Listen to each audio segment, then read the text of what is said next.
Greetings. This is Arvette McLean of Speak, the Universe Listens.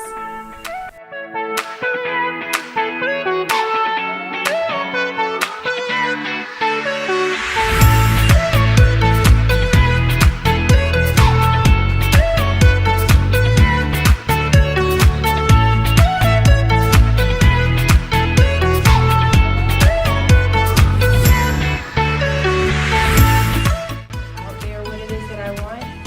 We cherish that. We love that particular piece of it because Teach people like, hey, it's okay, change. New ways to view age-old challenges. Change your thoughts, change your life. Step into the bigness of you.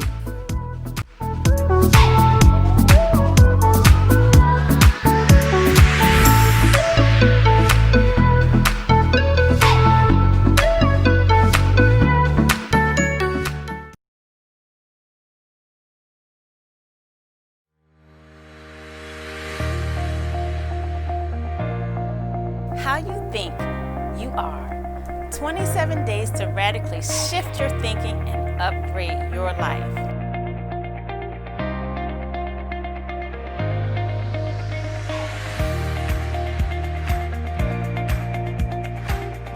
More wealth, health, love, and joy. Your course is the first course that I don't mind repeating again and again and again.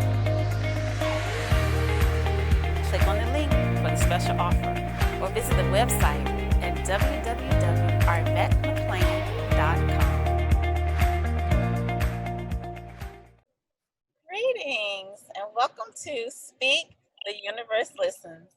And today's topic is no fear. And I have Deborah joining me. How are you? Hi, Arvette. Hi, everyone. How are you doing? I'm doing great. How are you? I'm doing great too. Good. Yes, I'm actually sitting outside. It is currently 85 degrees outside, and I'm sitting in my car doing this podcast. AC running, right? Yes, it is. But at this moment, I can't really feel it.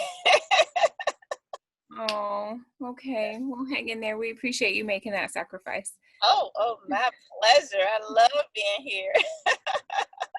All right, so no fear. So to me, I think of fear as just like a belief that we don't have control over some type of outcome. So we're talking about fear. Like, where would you want to start with the whole conversation on fear? No, I absolutely agree with you. I think I was going to just say what you said in a different way, that it's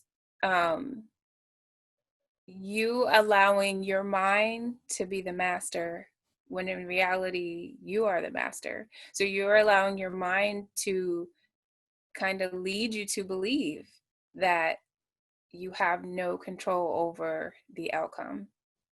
And that's not the case, because whatever your mind is telling you, if you believe it, you're letting your mind be the master when it should be the opposite. Yeah. So we actually kind of touched on this the other day because you were saying, we probably say something very similar to what you just said about you think your mind is the master, but it's the opposite. And a lot of us think, well, my mind is me. Right. So who are you talking about when you say we think the mind is our master, but really we are the master of our minds? Who is the we that you're talking about?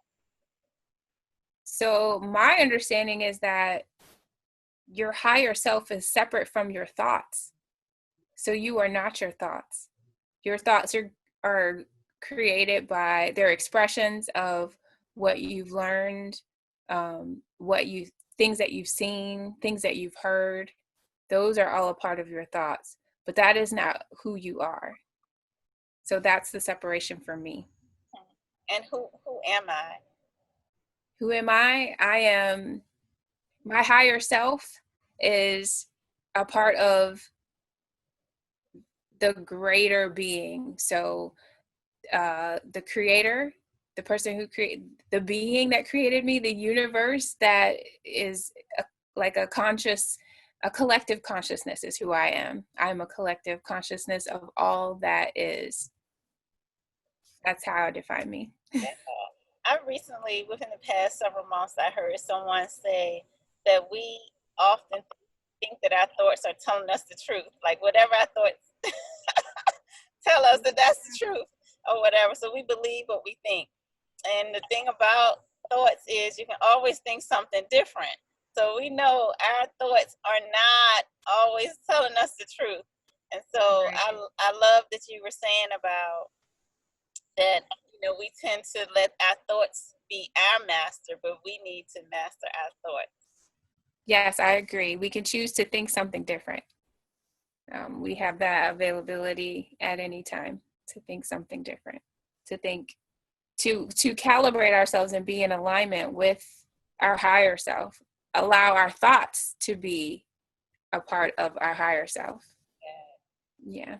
Yes, I love that, to calibrate ourselves and to become aligned. So when our bodies, our minds, our thoughts, our spirit, our higher self, when all that's aligned, oh my goodness, who would we show up as then? And so that's a lot of what we've been talking about in the past 3 years that we've been doing the podcast. Really is, that's what we're doing, is trying to get our thoughts to be aligned with our higher selves, and to realize, first of all, that there is a higher self. We're not just this physical body. We are way more than that. And the more that we can become aware that we are way more than that, the more we can start stepping into our power.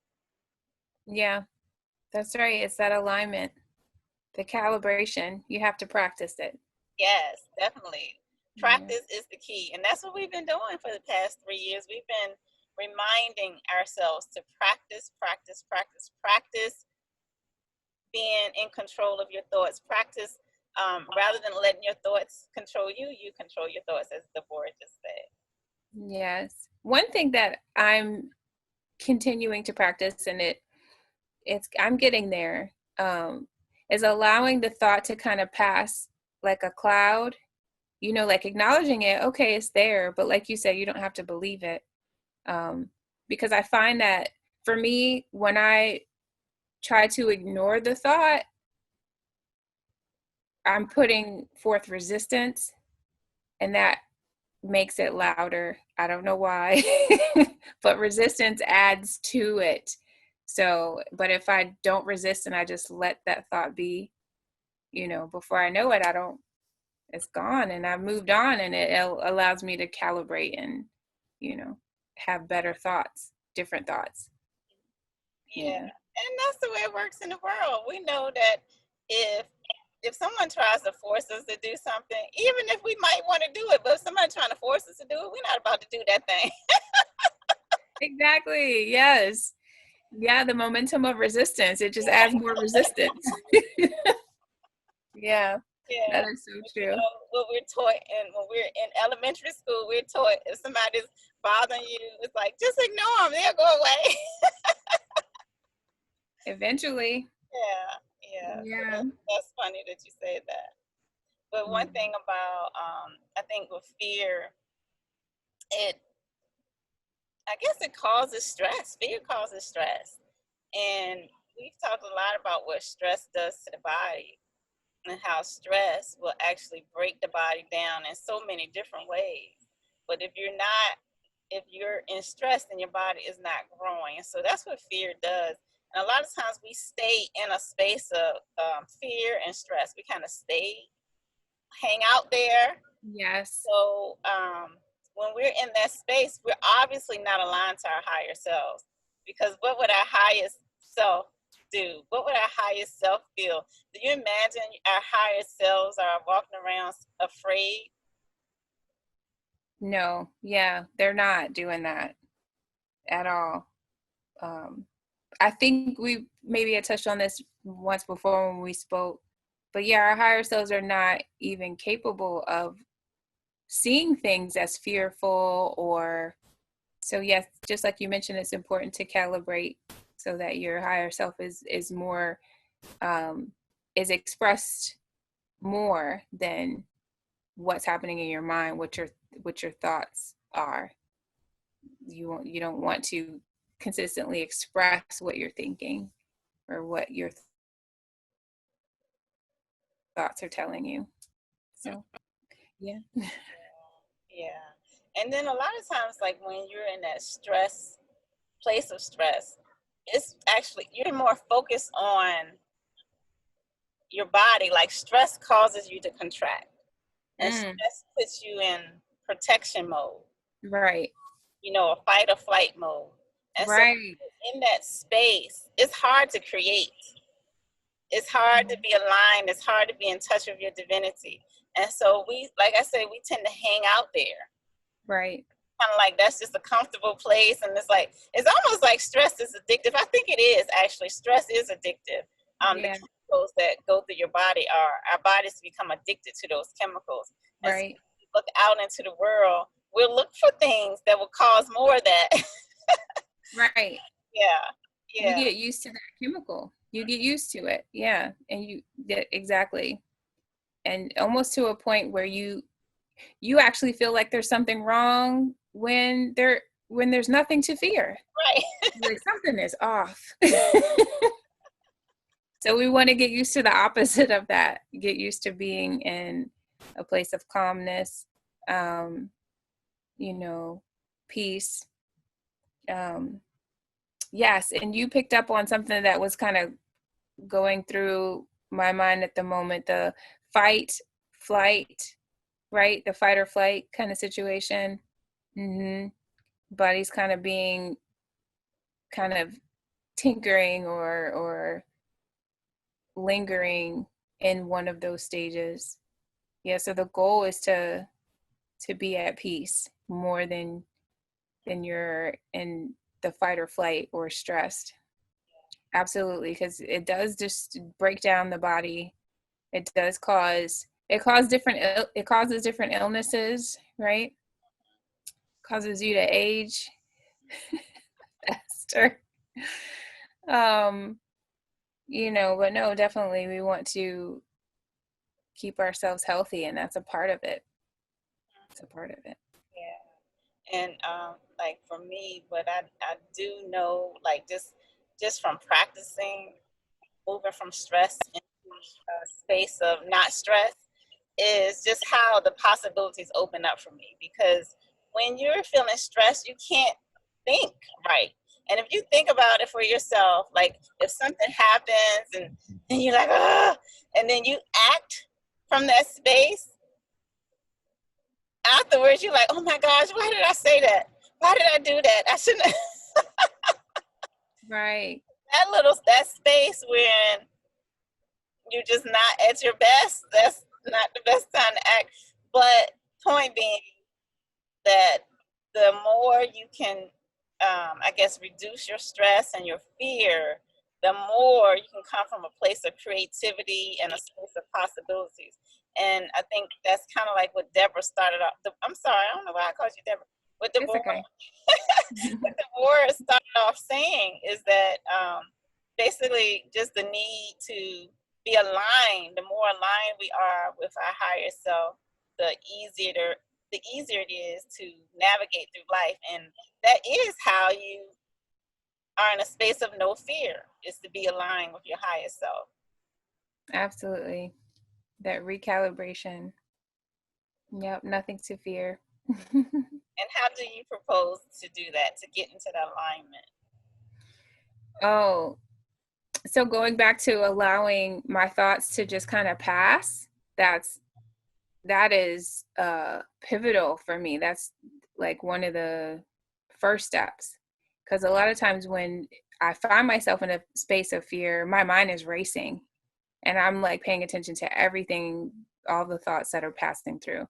But just noticing the thoughts and allowing them to slowly fade away. And that typically, now it shifts me. So that's the start of my calibration. Now I'm starting to get back in alignment with higher self, because those thoughts are starting to fade away. So it's almost like I'm allowing the fear to flow through me. You know, it's like, okay, I recognize this emotion, but I'm allowing the fear to flow through me. I'm not going to go through the fear. The fear is going to enter maybe my mindset and then slowly exit. So, yeah. And then once I get back to that space, it then allows me to recognize that what I was fearing wasn't even something that needed to be feared. You know, it was irrational. I was slipping into that unconsciousness. So, yeah. Yeah, that's the same with me. That's exactly what I do, because once I realize I'm in a space of fear, then I'll actually make the realization, oh, I'm being afraid right now, and that is not who I am. I am more than this. And Yes. I put myself in a space of love, and like the highest space of love that I can find. And so I just make it big in my heart. I just make it as big as I can make it. And from that space of love, I'm in my power. And when I'm in my power, it's like all things flow to me, like just beautiful things flow into my brain and in my mind. And whatever that thing is, so be it. Yeah, you open yourself to so many possibilities. Exactly, because it's a million things to get anything done. And a lot of times, like I've shared so many times, I tend to be afraid of everything. And so when I shift into, okay, I am more than this, when I shift into that space, it's like I don't even have to do whatever that thing was in the first place. Like I had the power to make this thing happen, whatever it is that I wanted to happen. I have that power, and all, like I said, all the creative energy will flow through me, and then I'm able to say, oh, okay, this is what I wanted, and so now I can get this done, not necessarily the way that I was fearful of doing it. So that's the power in becoming becoming aligned with your higher self. The more you can do that, the more you can practice doing that. And again, all you have to do is shift into a place, like for me it's love, but shift into, like a place of love, of appreciation, of peace, of, gratitude, joy, all those things. If you can shift yourself into that, and you can then start having a different picture of whatever that thing is that you were fearful of. Just have a beautiful picture in your mind, paint that picture, and then watch that unfold. Towards getting over your fear, because whatever you're fearing is actually you visualizing it going in a negative way. But like you mentioned, envision yourself, envision what would be the opposite of that. So if you're afraid of heights, you're having a fear, your fear comes from you visualizing yourself up high somewhere and maybe falling down. So turn that visual around, and you're up high and you're enjoying the view, and it's a different atmosphere. I know you've been skydiving before, right? So I'm sure there was some, like, a little bit of fear before you actually did it. And I've had a similar experience skydiving, so I'll just share my own. I was afraid, but I was also very curious. So once I saw videos, I watched instructions on how to do it, and that actually got me excited. And the experience was completely different than what I envisioned when I was fearful and what I was scared. So the fearful part of of what I was envisioning is me getting up high in a plane and jumping out and my parachute not opening, just falling.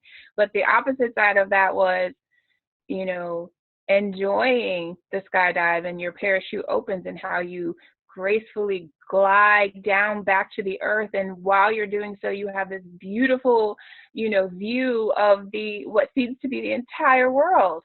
And it's such an amazing experience. And I was so glad that I didn't allow fear to block me from that blessing. Yes, that's beautiful, Devorah. actually, I did go skydiving too, and I was not afraid. So I became afraid after, because my husband jumped. And first of all, we did tandem jumps. So I had someone, an experienced diver. I was connected to an experienced diver. And so my husband went out first with his diver. And so when he went out, I just immediately became afraid. Like I was just paralyzed with fear. And so once they had me, like I'm at the door where it's time for me to jump, I was holding on for dear life. Like, nope, I'm not. You changed your mind? I'm not going to do it. And they just kind of like push my hand. And so I grab with the other hand and they push their hand. And so they just pushed me out. So I didn't have a chance to, I didn't overcome my fear. Oh my gosh. But like you said, it was the most amazing experience. I'm so glad that those few seconds of me being paralyzed with fear did not allow me to cancel what, what's to come. So yeah. That's a great analogy for life sometimes, when you become fearful, but life's coming at you anyway, so fearful or not, ready or not. Yes, and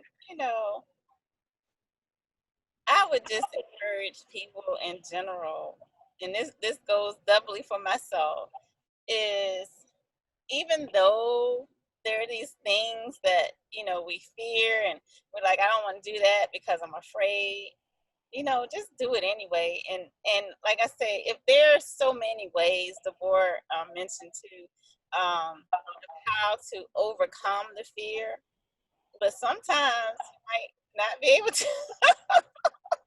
We all have those moments. And so, but a lot of times, we talk about fear, and we're really talking about fear of us overcoming something. But sometimes we fear bodily harm. Yeah. And I think it's the same, but it's different. And, it's a belief that we don't have control over something, like we don't have control over this crazy person coming at us or whatever. So if we're fearing bodily harm, it may seem like it would be a different process perhaps, but it's really the same process. And that is in that moment, like, well, really, if you have any ideal that it may be coming, or like if you're going into an abusive situation, like maybe if at home there's abuse at home, or even if you're fearing for your life, like stepping outside of your door and you just don't know what might happen, it's the same process. And that's just really taking some time to remember who you are. Your highest self cannot be harmed. And if you can align with that power, align with that love, align with that energy, then it cannot be harmed. And it is the fear and our thoughts, it's our thoughts that's creating our reality. And so we can shift our thoughts to something else. And even if it's just for a split moment, like, shift into your highest self right now, right here and right now. Shift to that place of love and joy and radiate that out as big as you can. All right. Thank you so much, Deborah, for talking about no fear with me. Oh, you're welcome. Thank you. Yes, it was a beautiful discussion. All right. Thank you guys for joining us, and hopefully you can pick up some tips from this episode, and we look forward to talking to you again. Until next time. Bye. Bye.